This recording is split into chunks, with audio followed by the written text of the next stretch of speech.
I've done hundreds of deliveries, suburbs, apartments, back alleys. Never really bothered me. But that night, that one Thursday delivery, something felt off. The street was quiet. Too quiet. I dropped off the food like usual, but when I went to unplug my charger, I heard footsteps. Slow. deliberate, behind me. She said something I'll never forget. You have my food, only. I already delivered it. That was the night I stopped delivering after dark. I've been driving trucks for a little over 6 years now. Long haul, cross state, solo most of the time. People think the worst part of the job is the hours or the boredom. But the truth is, You get used to it. it becomes part of the rhythm, the hum of the engine, the endless highway lines slipping past your headlights, and the low crackle of static from the CB when you're too far out for real chatter.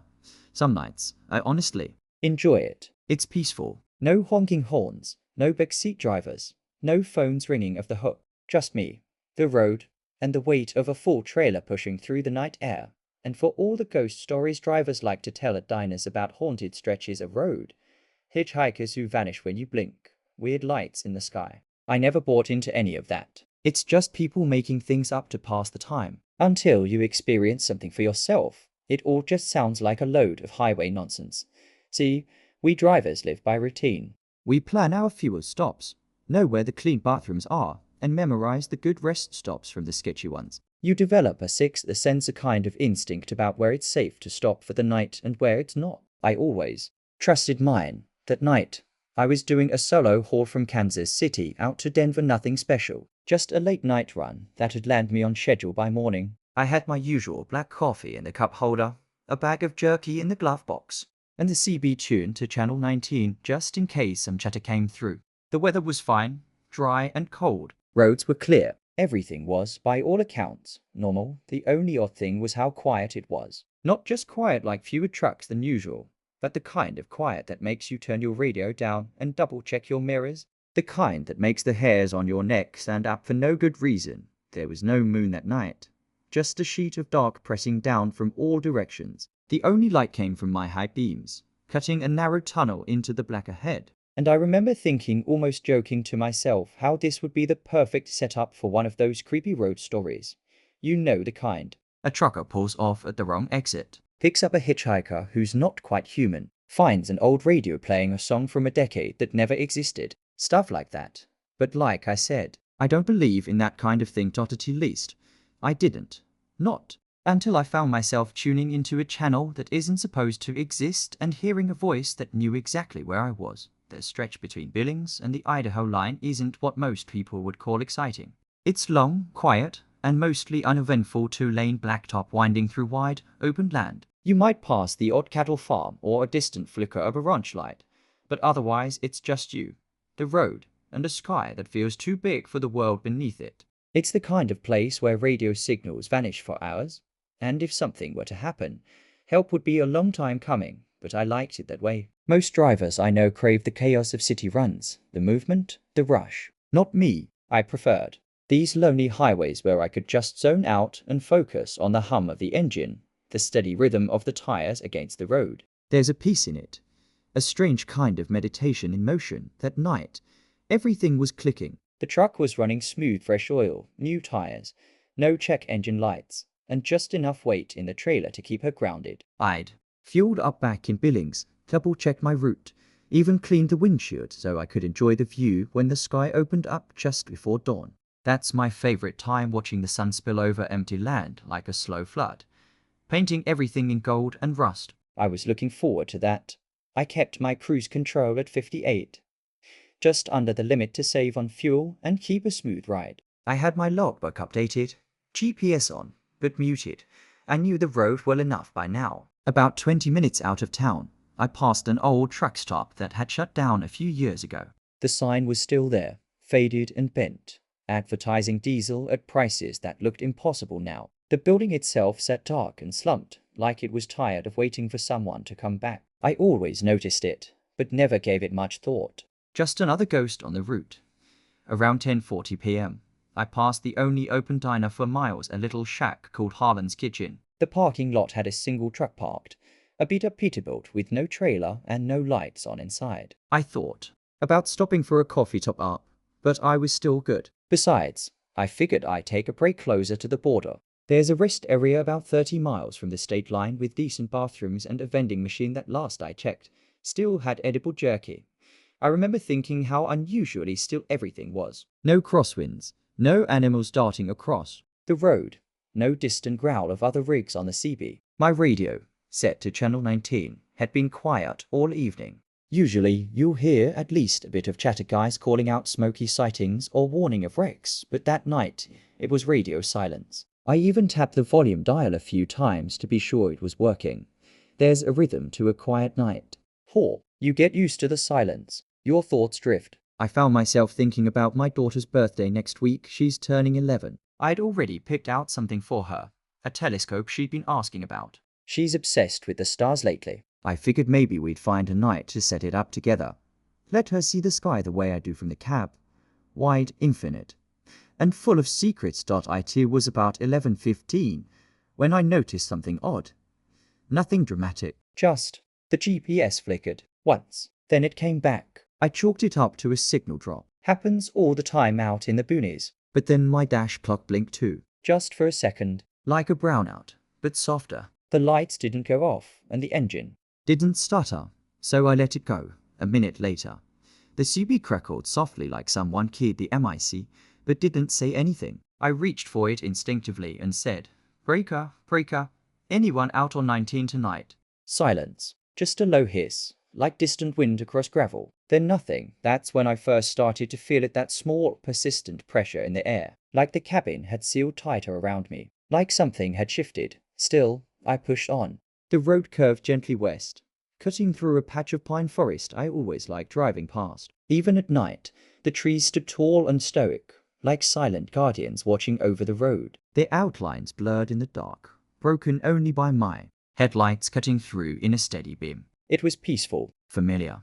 I passed an old bridge not long after that, a narrow metal frame with wooden planks underneath. You can feel every vibration when you drive across it, even in a rig this size. It's old but sturdy. I always tap the horn once when I cross it. Not for safety, just habit. Some say it's good luck. I was making good time. Less than 2 hours to the drop-off. I figured I'd hit the rest stop in about 20, stretch my legs, maybe check my messages. My phone had been on airplane mode for the route, no distractions. That's how I like it. Just me, the road, and the sound of my thoughts. The clock ticked to 11:29 when I noticed the first headlights behind me.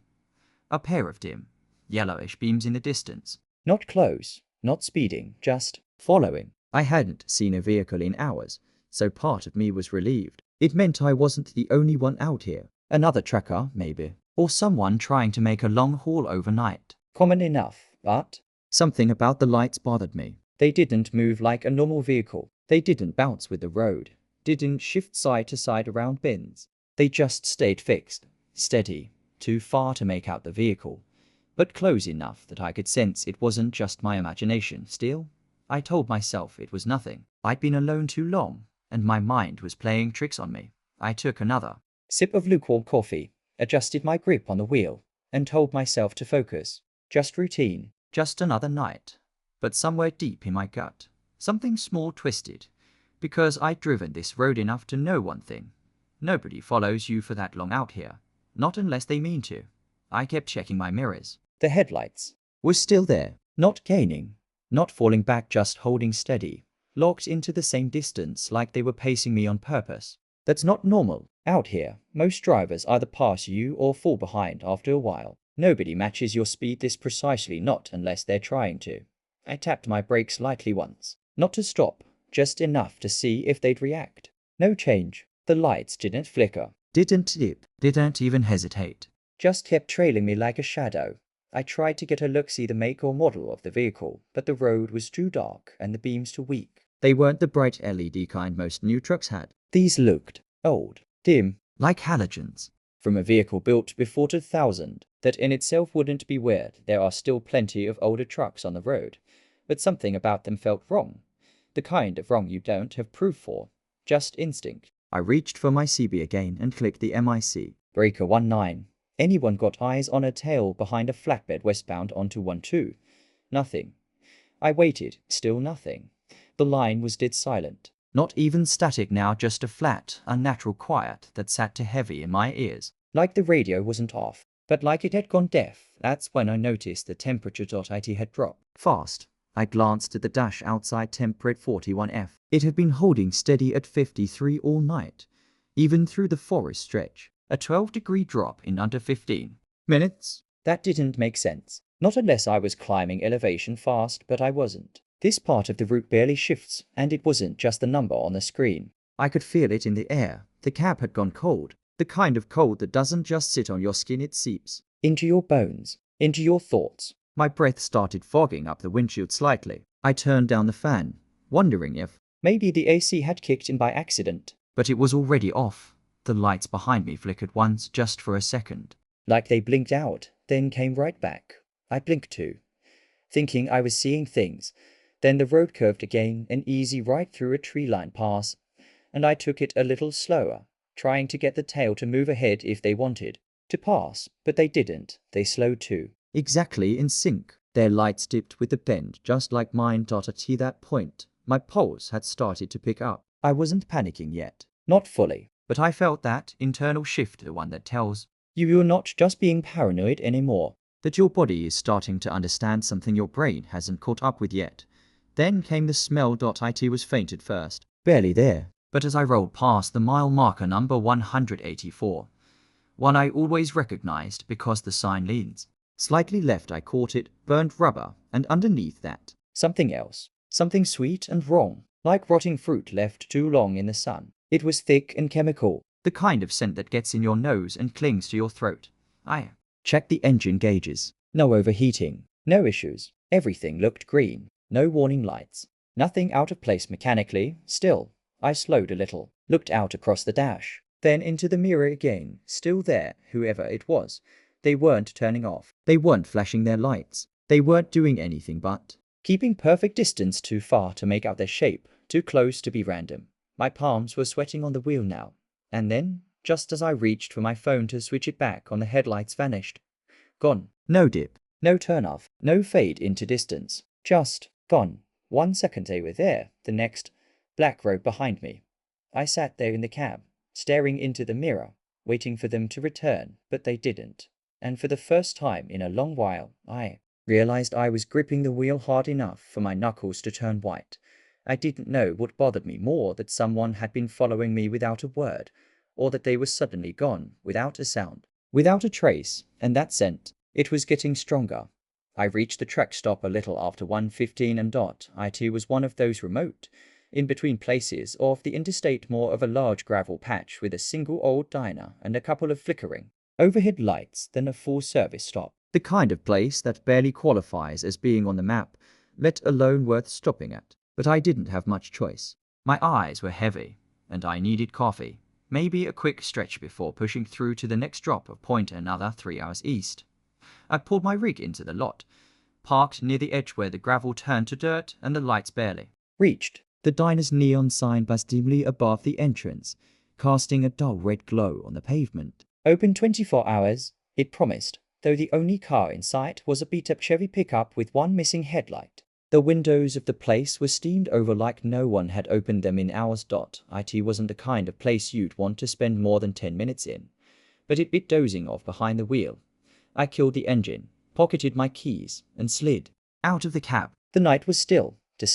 No wind, no bugs. Even the crickets were silent. Just the faint, constant hum of the diner's old sign, and the occasional hiss of my engine cooling down. As I walked across the gravel toward the diner, I noticed something that made me pause. Off to the far right of the lot, just beyond where the lamplight faded, was another truck. At first glance, it looked like a regular long-haul rig, but something about it felt wrong. It was completely dark inside. No engine running, no sleeper light, nothing. And yet, the cab door was open. Not all the way, just cracked enough that you could see the edge of it. Like someone had stepped out or was about to get in, but never finished the motion. I slowed my walk, glanced around. No movement. Still, I brushed it off. Maybe someone needed to stretch their legs or ran inside in a hurry. Who knows? Drivers get weird in the middle of the night. I turned back to the diner and opened the door. A bell jingled softly above me. Inside was empty. No customers, no staff in sight. Just the low hum of a refrigerator unit and the smell of burnt coffee and fried food long gone cold.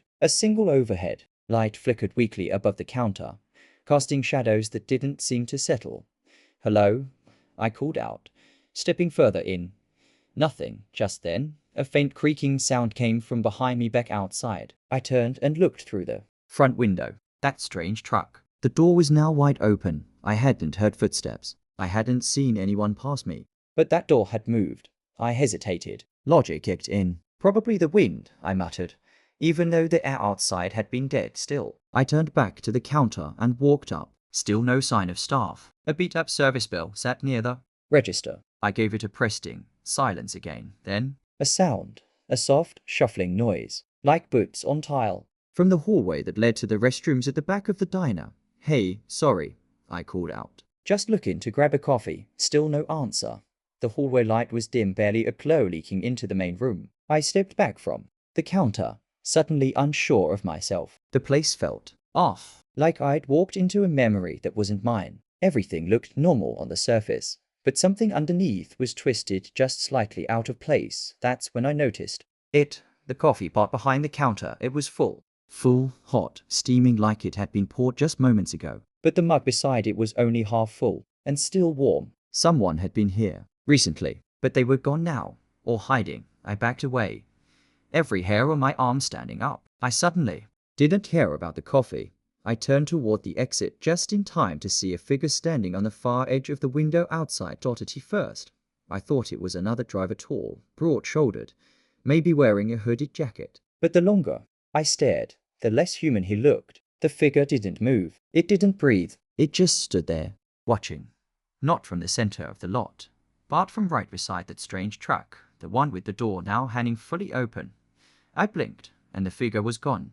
I burst through the door, trying to shake off the chill in my spine. I scanned the lot. Nothing. Not by the truck, not by the diner, not anywhere. The gravel crunched beneath my boots as I jogged back to my own rig. My instincts screamed at me now. Something wasn't right. I didn't know what it was, but I wasn't sticking around to find out. Then slam, the sound of a truck door slamming shut, not mine. I turned to look. That truck again. The door that had been wide open. Now it was shut, and there was no one in sight. Not in the cab. Not walking away. No movement at all. It was like the night had eaten them. My pulse hammered in my ears as I climbed into my truck. I locked the doors, double-checked them. I reached for the ignition, my hand shaking slightly. Then my radio flicked on by itself. White noise at first, just static. Then a voice whispered, cracked, almost too soft to hear. "You shouldn't be here." I froze. The radio wasn't even on. The CB channel. It was on AUX. My phone wasn't even connected. "You saw me." The whisper grew clearer, like it was coming from inside the cab, not through the speakers. "Get out." I slammed the key in, cranked the engine. The lights lit up the lot, and for a split second, I saw something. A figure, reflected in the diner window, standing where I had just been.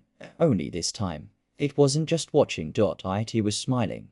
My truck roared to life, headlights cutting a sharp arc through the darkness, but it didn't make me feel any safer. I threw the gear into reverse, peeled out of that gravel lot so fast I nearly jackknifed the trailer. The red glow of the diner and that unmarked truck faded behind me in the side mirror. But that image, the reflection of the figure smiling back at me through the diner window, stayed for a while. All I could hear was the rattling of the rig and my own breathing. Even my playlists were off. I didn't want to hear music anymore. I didn't want anything to distract me. I just wanted distance. I told myself I was overreacting. It was late. I was tired. The brain plays tricks in the dark, right? But 20 minutes down the highway, something felt wrong again. It started with the headlights. From my side mirror, I noticed a single vehicle appear behind me, a pair of high beams cutting through the night in the distance. At first, I thought it was just another trucker catching up. I didn't think much of it. But the lights weren't steady. They flickered, not like a mechanical flicker, but like someone was tapping the brights off and on. Flash, pause, flash, pause, almost like a signal. I leaned forward and peered at the mirror. Couldn't make out the vehicle, just the lights, still far back, but they were creeping closer slowly, deliberately. I changed lanes. The lights followed. Then they disappeared. No curve in the road, no exit ramp, just gone, like the driver had killed the lights or vanished altogether. A cold sweat started creeping down my back. I took the next exit I could find, hoping maybe to shake the weirdness off. The ramp took me into another small rural area. A single-lane road surrounded by thick woods. No street lights. No signs of life. Just the sound of my tires humming against the pavement and trees leaning in like they were listening. I figured I'd find a pull of a gas station, any place with light or people, but the road just kept winding deeper into nowhere. And then my CB radio crackled, the same one that had stayed dead for the past few hours, breaker 19. I froze. I hadn't touched the CB. "You still out here, driver?" The voice was hoarse male, but with a kind of distant echo like it was traveling through too many layers of static. I picked up the receiver with a shaking hand. "Who is this?" No answer, just breathing, ragged, uneven. It went on for too long, then suddenly, "You passed it." I dropped the MIC. What the hell did that mean? Past what? A minute later, the CB went completely silent again.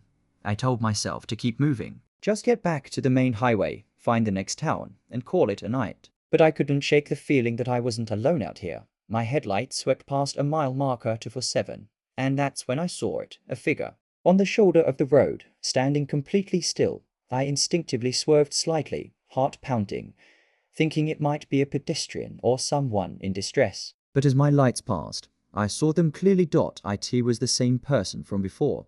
Tall, still, head slightly tilted like a broken mannequin, wearing the same brown jeans, the same blue hoodie with the hood up, only this time they were closer, way too close to it in no vehicle, no flashlight. Just standing there on an empty road at nearly 2:30 in the morning. I sped up. My rig rattled as I floored it down that narrow road, eyes darting between the windshield and the rearview mirror. No one behind me, but something told me it wasn't. Over 15 minutes passed, then 20. The woods started thinning out, revealing wide, empty fields. I thought I was in the clear until the dash lights flickered, just once, then the radio again. Only this time, not the CB. My stereo, which hadn't been on since I left the diner. I teed it up without me touching it. The display didn't show the song name, just a scrolling row of numbers. Say, full volume for a second before ending the dating. That's why I noticed something now. My GPS screen had frozen. The map was still. The little arrow representing my track stuck at the edge of some unnamed road. I slowed down, heart thudding like a drum in my throat. Ahead of me, maybe 50 yards, my headlights caught something on the side of the road.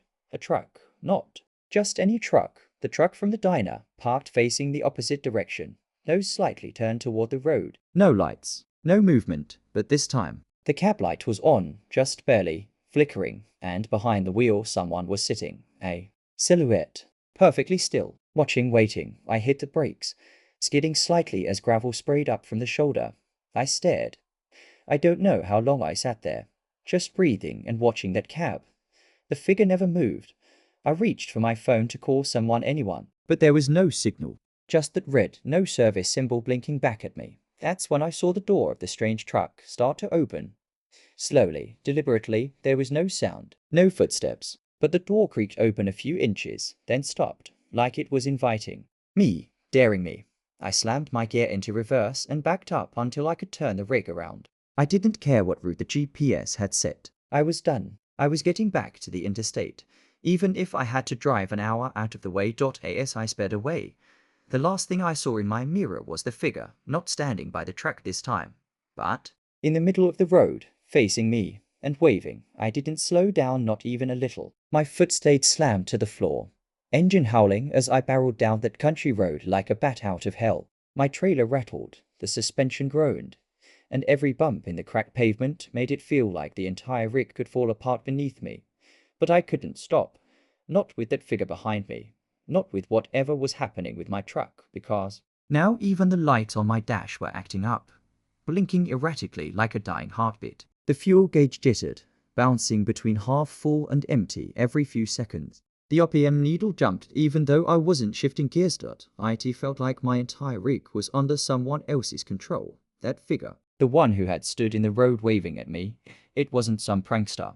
And it wasn't a hallucination. There was something wrong with them. Something off, even from a distance. The way they moved. The way they knew I'd be there. The way they just kept appearing. I reached a crossroads with no signage and veered right, tires screeching. trailer fishtailing slightly before regaining grip. I prayed I'd lose whatever this was in the maze of backroads, but my headlights caught something ahead again. Another figure, standing in the middle of the road, same height, Same posture. same hoodie, only this time, their head was bent, far too low, like their neck had no spine, and their arms dangled longer than they should, unnaturally long, almost dragging at their sides, and then they twitched. It was fast, just a sudden jerking movement of their right arm, like a glitch in reality. I yanked the wheel and swerved Hard left onto a dirt path, bouncing so violently I thought I'd snap an axle. I didn't care. Anything to get away from that thing. Branches slapped at the windshield as I barreled through some forgotten farm trail. Weeds scraping the undercarriage. My high beams barely cut through the thick brush ahead, but I wasn't stopping. I couldn't stop. My brain was firing on pure adrenaline now.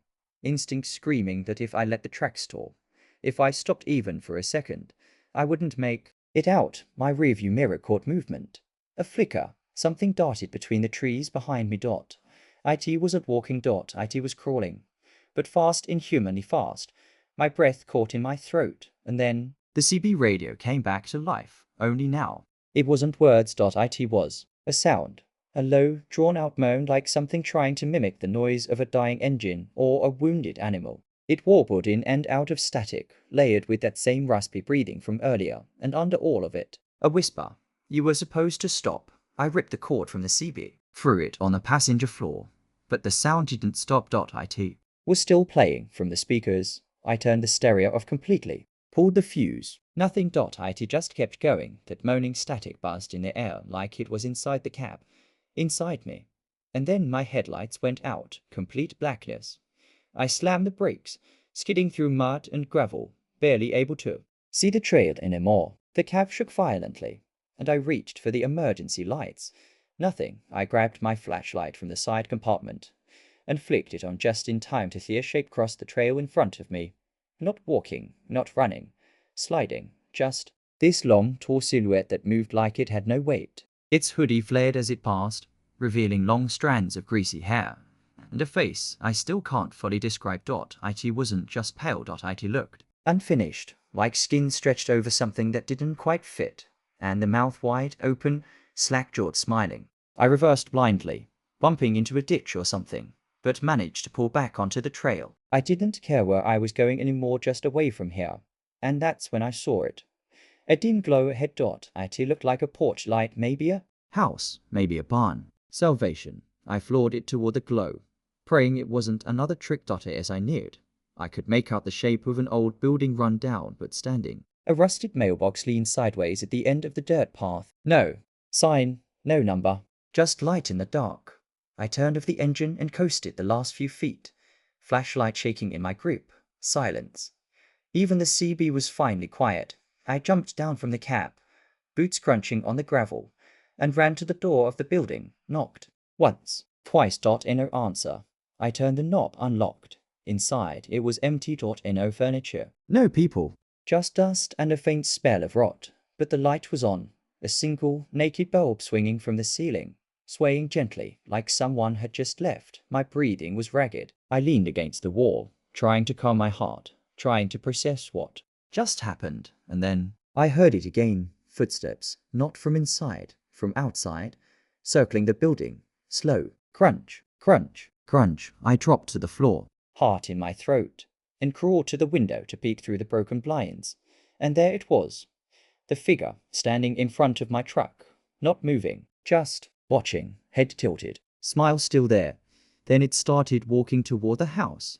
I didn't think. I sprinted out the back, through a busted door that led to a field. I ran until my legs screamed, until I couldn't hear my truck, the house, or the footsteps anymore. I ran until I collapsed under a tree, covered in sweat and mud, gasping for air. And I didn't look back, not even once. I don't remember falling asleep under that tree.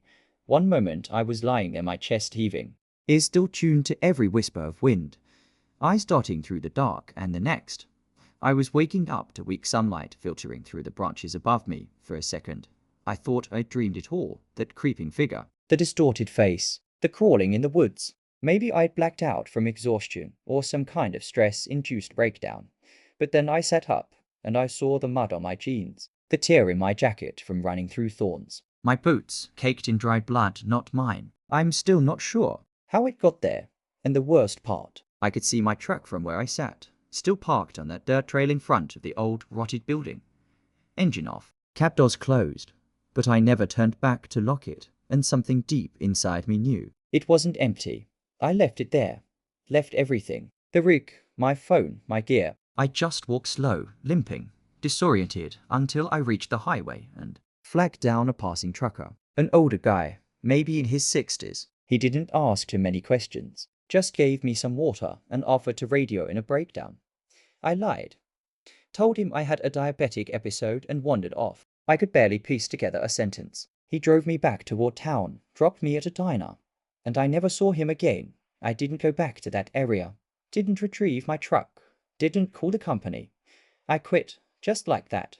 Some part of me knew I was never meant to stop there that night. Whatever that thing was, it had been waiting, watching. I felt like it had tried to lure me in first through the fake order, then by interfering with my truck, then by mirroring someone who needed help. It wasn't human, and it wanted me to. See it, that's what stuck with me the most. That strange, knowing look it gave me. Like it had studied me. Like I wasn't the first trucker who'd passed through there, and maybe not the last. Weeks passed. I moved in with my sister for a while. Stopped driving altogether. I tried to explain what happened once, late at night over a couple of drinks. She listened quietly and said nothing. But I could tell she thought I was unraveling. Hell, maybe I was. But one morning, this was maybe 3 weeks later, I got a letter. In a return address. Just my name, written in shaky block letters. Inside was a printed photo of me standing by my truck. That night. I don't remember anyone taking it. I don't even remember stopping at a place with lights behind me like that. But there I was. Head turned slightly to the right. Backpack slung over one shoulder, and standing behind me, just barely visible in the edge of the photo, was it, that same lanky figure in the hoodie, smiling, looking directly into the camera. That photo sits in a shoebox now, buried in the back of my closet under old coats and useless things I don't touch anymore. I've never shown it to anyone. I've thought about burning it a dozen times, but something always stops me. Sometimes I wonder if destroying it would only bring it back. Because here's the thing. It hasn't ended. I still get nightmares. Still see glimpses of that same figure in my peripheral vision when I'm walking at night, or sitting near a window. I've started noticing strange things too, like the lights in my apartment flickering every night at exactly 8:16 p.m, or the CB static I hear through my old Bluetooth speaker, even though it's not connected to anything. It's like something followed me home. Not physically, maybe, but mentally, spiritually. Like I stared into a crack in the world and something stared back. Some nights, I think about going back to the house, the trail, the crossroads, just to see confirm I wasn't losing my mind. But I know better now. Some roads aren't meant to be revisited. Some things don't want you to find them until they're ready. Until they've picked you. I've heard other drivers talk, here and there. Stories about weird hitchhikers who vanish the second you pass. About roads that never end. About voices coming through the CB on dead frequencies, whispering things no one should hear. I used to laugh those off. Not anymore. Now, when I hear a new story, I lean in close. I listen, because I'm waiting to hear my story come from someone else's lips. Oh no, I wasn't alone. Oh no, someone else survived. Or maybe to know I'm not the only one being watched.